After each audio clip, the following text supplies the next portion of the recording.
Hello everybody. So I'm here today to read you a story about a brave maiden who goes on a very, very long journey to save her one true love, and it is called East of the Sun and West of the Moon. So we start out this story not too long ago and not too far from here, in a land where a farmer lived with his wife and his daughter. And all was generally well, and they had plenty, and they were very happy. But one day, war came to the kingdom, and all the food and livestock was taken away by the soldiers, and the maiden had to learn to hunt and gather and help try to provide food for her family. And then one day, her father became very ill. And it got so bad that her mother came to her and said, "Daughter, I need you to take this silver cup to the spring where the south wind lives, and you get a nice clear cup of water from that spring, and you bring that back and that will cure him." The daughter would do anything to save her father, so she put on her traveling gear. Off she went. She went through many miles to reach the spring where the south wind lives.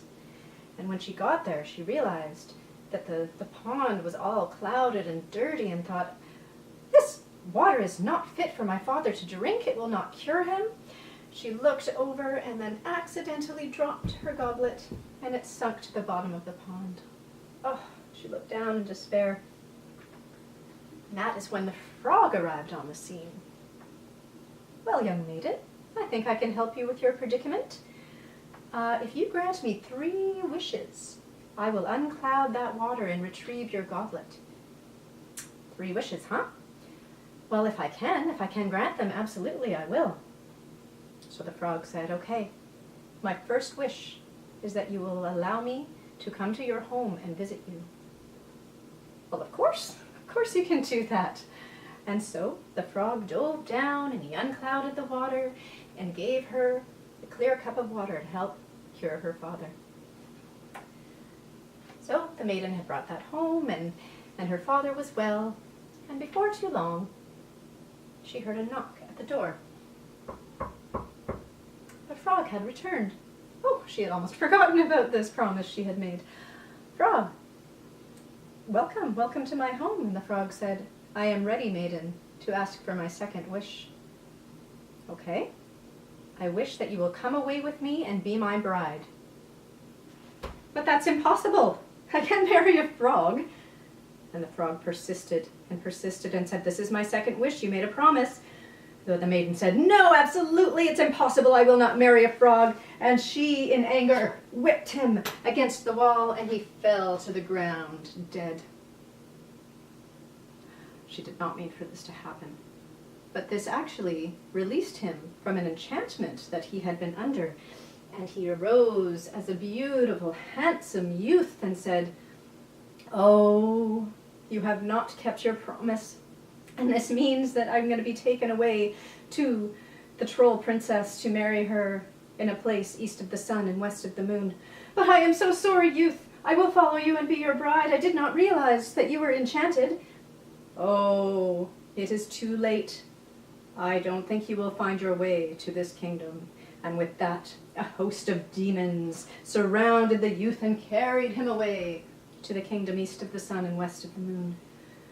Oh, the maiden fell to the floor and wept. She felt so badly, and she felt a lot of love for this handsome youth and didn't know what to do. "How do I find this kingdom?" she called out to the heavens. And the moon thought, "That is a genuine query. I think I need to help this maiden." So the moon says, "Well, I think you need to travel. Travel, young woman, to the mountain of ice. And if you find your way through the pathways, you will find a cave. And if you go deep in that cave, you will find the salamander. He knows everything that is in the heart of the world. Perhaps the salamander can help you." So the maiden got ready. Off she went on her journey through mountains of ice, and there were scary creatures, but she made it to the mouth of the cave, and there she found the salamander. And he came up from his lair and he said, "Oh, what can I help you with?" And she said, "Oh, salamander, do you know of a kingdom that lies east of the sun and west of the moon, and of a youth who's to marry a troll princess there?" What I do know is what is within your heart and the heart of the youth, and I feel that your hearts are breaking. So, I do not know. I know of this kingdom that exists, but all I know is that if you do find your way there, you will not find a welcome within. But I can give you this tinder box. It is for you to keep, and it may help you on your way. Also, I think you might want to find Father Forest. Father Forest knows everything that is in the body of the world, and he may be able to help you. Well, thank you, salamander. I will go off to find Father Forest. And she did. The salamander had given her a unicorn to ride to the edge of the forest, and she found herself there and called, "Father Forest!" "Yes? How may I help you, young maiden?" "Father Forest, I am looking for a place that is east of the sun and west of the moon, and of a youth who is to marry a troll princess there. Do you know how I can find this place?" What I do know is what is within your body, and in the body of the youth. And I know that your bodies call to each other. I can feel that. I do not know where this place east of the sun and west of the moon is. It is beyond my body, the earth and the sky that I know, but I can give you this bow and arrow. This may be able to help you on your way. And I think you need to go find the great fish of the sea. He knows everything that is in the blood of the world. So you go find the great fish of the sea. Thank you. Thank you, Father Forest. I will. Do you have something for me to travel with? Yes. There is a goat and a cart that you can take to the edge of the sea. Thank you, Father Forest. And so off she went. She found the goat and the cart. And finally she reached the shore, and in the sea she saw the great fish waiting for her. "Oh, how can I help you?"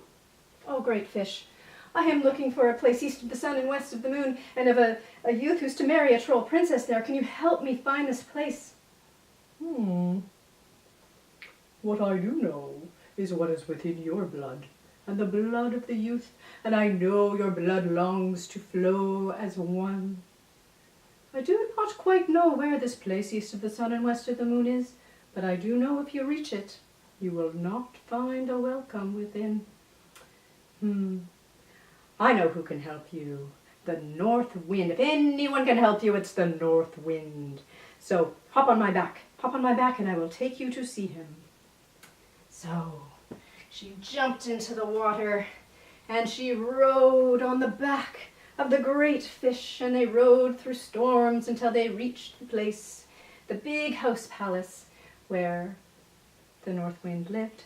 But before he left, the great fish gathered up one of his fish scales and said, Here, young maiden, you take this fish scale. It is yours to keep. It may help you on your way." "Thank you, great fish of the sea. Thank you so much." So she again found herself in front of a big house, and "North wind, north wind." At first she heard nothing, but then she began to hear the wind blow and swirl. Shh, shh. And the wind wrapped itself around her. "How can I help you?" "Well, North Wind, you're my last hope. I'm looking for a place east of the sun and west of the moon, and a youth who is to marry a troll princess there. Can you help me?" Well, I do know what is in your mind, and the mind of the youth, and I know your mind has both of your minds have one purpose. So I actually do know where this place is. It's farther than I have ever gone, and it is a long and arduous journey, but I will take you there if you will be brave. Yes, Wind, I am willing to be brave. I have come this far. So off they went, through storms and gales and storms and rain, and eventually the North Wind was so tired and weak he settled down on the edge of the place, east of the sun and west of the moon, and said, "Young maiden, you must be brave, for I know many people have made it to this place but never returned. You do be careful." "Thank you, North Wind," she said. "You have done me an amazing favor. Thank you so much." And with that, she steeled herself, determined she was this close. She was going to save her beloved. But before too long, she was confronted by an evil troll. And so she came up with a plan. "Troll, I am just here. I just need some work. I'm willing to clean your palace. Do you need someone to clean your palace?" "Yes, we could use a little bit more help around the place. Here, take a broom and a mop and you clean every floor, but do not go near the room on the 3rd floor with the gold knob. That is forbidden." Okay, so the maiden began cleaning, and all day and afternoon she mopped and she swept. And finally, she made her way to the 3rd floor, and she noticed the room with the gold knob.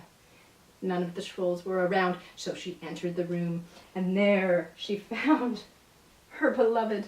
He was encased in ice. She didn't know how to release him, and then she thought, "Oh, the tinder box that salamander gave me. Here we go." So she lit those bedclothes on fire, and it melted and released the youth, and he had been frozen for so long he was rather tired, so she helped him, and they were escaping down the hall, and then suddenly the trolls said, "No, you will not escape." And she thought, I have a bow and arrow. Here we go. And she pulled it back, and she hit that troll right in the heart, and that troll princess just immediately turned to wood. Oh my goodness. Off they went. They were continuing to escape, and then all the other trolls just confronted them, and she thought, how am I going to escape the trolls? Oh, the youth, he's too weak, and what am I going to do? And she thought, I have those fish scales. Here we go. I got those fish scales, and there she goes. Oh, and all of those trolls were just so horrified at their reflections that they all turned to stone.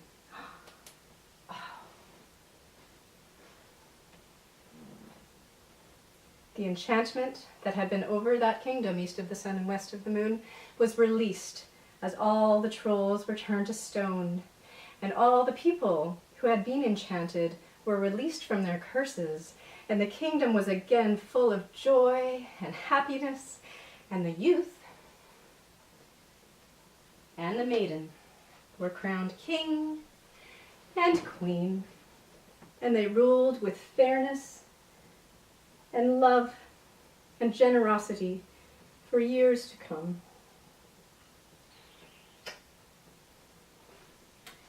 So you see, everybody, as good old Mercer Mayor likes to tell us, from that day onward, if any traveler on the open road asked the way to a kingdom that lay east of the sun and west of the moon, people would answer, "The way to that kingdom is hard, but if you reach it, you will find a welcome within."